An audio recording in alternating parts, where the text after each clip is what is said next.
I've always wondered, why is it that I don't talk about my wins in my life here? There are a lot of things that I used to obsess about. I feel like I started living my life, being intentional about my life, aspiring for things, like wondering what I would want my life to do, what's the career I wanted. I started doing all those things. I started living around 2018. 2018 was when I listened to radio more. I watched everybody's interview. I listened to a lot of podcasts. 2018 was the year I graduated from secondary school. 2018 was the year that I knew that, oh my gosh, having emotional instability was a thing. I think 2018 was the year that unfolded me. One of the biggest dreams I had in that 2018 was be a radio person, to be a media personality, not just radio, to work in TV, host live shows, and to think that 2018 passed, 2019 passed, 2020 passed. 2021 was the first time I actually stepped into a radio station in Abuja.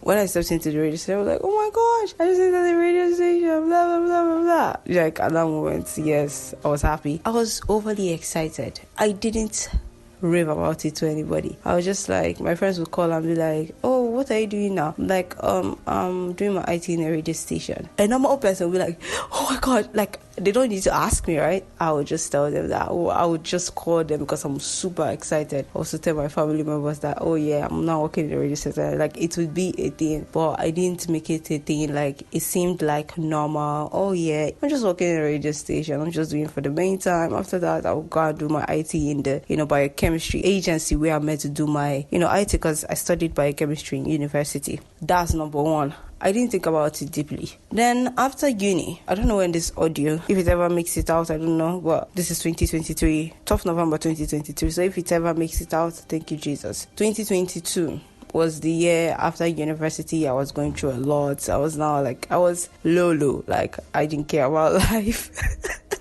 I didn't want to do anything. I was thinking about it, I was like, maybe a bit dramatic, but anyways, whatever I was going through was valid. But then I read a book that changed my life and made me start pumping blood to my heart. I started hearing about my future, like, oh my gosh, I need to do a lot of things. I have purpose, I need to impact people. The first thing I did was to walk over to a radio station close to my house and, apply for it. I prayed for this. I talked to my siblings about it, typed to my CV, went to the radio station. Day 1, day 2, day 3, met the GM, and voila, got into the radio station. Okay, when I got it, I did a little chic dance. Oh my gosh, yeah, I got it. That was not the reaction my parents got. That was not the reaction my friends got. It was like, I just started working in a radio station. In my heart, I want to express that, oh my gosh, I'm happy I got into this, but I'm just like, yeah, it just happened. Let's move on with life. I did 6 months there. Fast forward to this year, 7. One of the prayers I had was, after 7 in a radio station, I would get to, now be employable as an OAP. Like, I get to now work as a staff in a radio station. I don't get to just be the intern or the comment, but I am like, when people are listening to the radio station and they want to call the name of on-air personalities they have, I should be one of their names, right? But to think that happened sooner, my name got into the roster of OAPs in the radio station I was serving. I started doing shows 4 times in a week. 4 freaking times in a week. When people call, they regard me. When people call, they're like, Chiwendo, how are you? Where is Chiwendo? We have not heard Chiwendo today. First of all, when my name entered the roster, I was like, oh my god, my name entered the roster. Oh my god, this was what I prayed for. I don't think any of my friends know that story. Okay, I think my friends know about it, but when they knew about it was when they were like, what are you doing at work by 5? What are you doing at work by 10 in the night? Probably they were thinking, I just went into the roster as is one of my duty. I went into the roster as an on-air personality. I celebrated when I heard that, and the way I communicated it to my friends was not the way it was meant to be. They were meant to know that this was something I really wanted. The way you get something and you just overly tell the person, they will know that, oh my gosh, let's celebrate it. This is something she has always wanted and now she's getting it. That one happened, and I started getting a lot of other wins. My Instagram was growing. It was not growing big, but it was growing, and I was seeing the impact. I was getting more voiceover jobs. My YouTube was growing too. If you're following me on social media, there is this YouTube event I went for. After the event, there was a program that was meant to come after the event, but to be eligible, you have to have like 500 subscribers and 3,000 watch hours. I didn't have that, but I still applied for it, and they sent me a sorry, you're not eligible email. I was like, oh, blimey, I didn't get that. But on my birthday, I was surprised with a congrats, you have been accepted into the YouTube Made For You program. I was like, what the fudge? I've been accepted for what? Okay, probably like they made a mistake. But this is an exciting news I should have shared with my friends, but I didn't even share it with anybody. Like literally nobody in my life. One of my mentor, Oma, she always shares links for stuff with me, like journalism courses, journalism stuff to do. I got a certificate from Reuters in journalism and nobody knows about it. I got accepted into a Unitar course. It's a journalism course too. A big thing to an extent.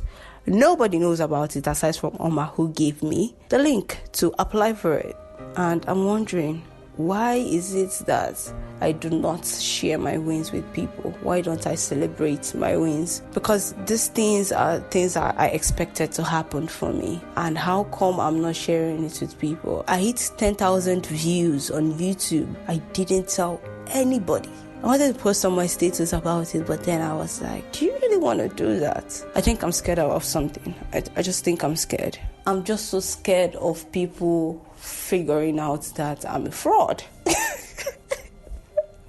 Because what the hell am I doing? I feel like most of the things I've had access to, most of the rooms I've walked into, most of the jobs I've gotten, and so has my failures too. I also don't tell anybody about my failures. You know, when I came to Kaduna, I had like 2 rejections, which hurt so badly. I really felt empty because I thought I would work in the radio station, also working in these 2 companies, but they rejected me. And see how my life has turned since then is really amazing. So yeah, let's go back. I digress. Probably I'm scared of people jinxing it. Okay, the first congratulations I ever got was the OBS. 100+ people applied for OBS in camp. My voice was shaky the day I auditioned for my OBS, but I got it. I was like, probably they made a mistake. I didn't share that with anybody. I just managed to share it with 2 of my friends. But it was a big deal for me. It was a big deal. I obsessed about that thing. I ended up not telling anybody about it. It was later on that I started sharing it on my status. Media was something I just had passion for, and I believed I had a great conviction that I would excel in it well. I just didn't think that I would win easily. I always thought that it would be like something I have to hustle for, strive for, and to just see me just acing, and to think that I'm also young too. I'm just scared to tell people about the places, the things I'm unlocking. Another thing, I don't think it would matter to them.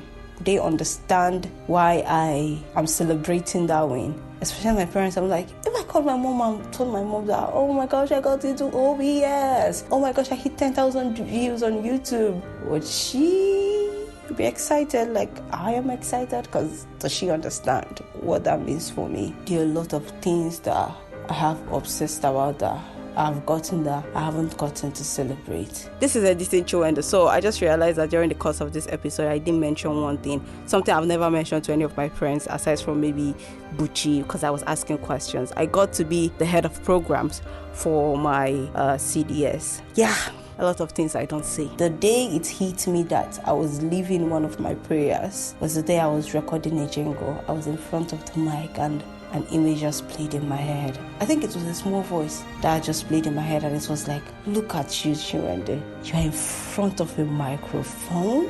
Shut the front door. It was like, you are in front of a microphone recording.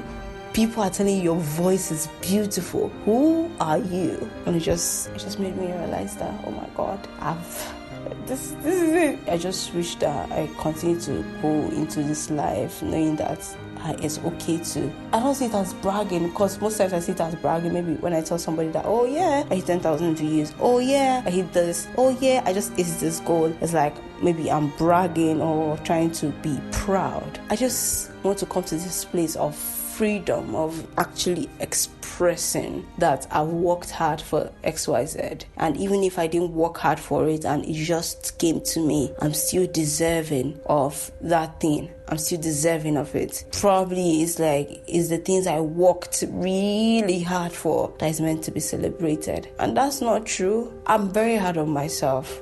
I know I work really hard. I know I do a lot of things. Like, I try to always be the best I can be. I try not to be associated with failure. To other people, it's like, oh, you're slaving, you're doing a lot of things. But to me, I feel like I'm not doing enough. And therefore, when these wins come by, it's like I'm undeserving of it. I just want Chiwendu to know that you are very much deserving of it. It's yours. This wins, it's yours. You earned it. Editing Chiwendu here again. So someone walked in when I was recording. Here is our beautiful outro. I just want you to find your identity, because it's also an identity problem that when you get a win, you don't know whether you should celebrate it because you think you're undeserving of it, or you feel like you're a fraud, or you feel like you didn't earn it. Identity is a very big thing, and your identity helps you to function in this world. I'm saying it again. You are a winner, and that's not dependent on whether you did anything or not. When you get a job, when you get an opportunity, when you are called into a room to dine with kings and queens, just relax. Walk to the table, bring out your share, sit on it, and have the best dinner of your life, because you are deserving of it. That position is yours. If it wasn't yours, who would they give it to? Do you understand? Yeah, that's where I'll be signing out. I hope you enjoyed this episode. I hope this episode made sense to you. I hope it didn't feel like bragging. I hope it's more of inspired you, gave you a perspective. I hope you didn't just focus on the wins I was just rolling out. I felt uncomfortable calling those wins, but I needed it to make this episode make sense. Do you get? And if you're my friend and you listen to this episode and you heard things that I've never told you before, I am so sorry. I am working to be a better person. Okay? Yeah, catch you in the next episode. From me to you is I love you. Do I love you? Yeah, I do. Bye.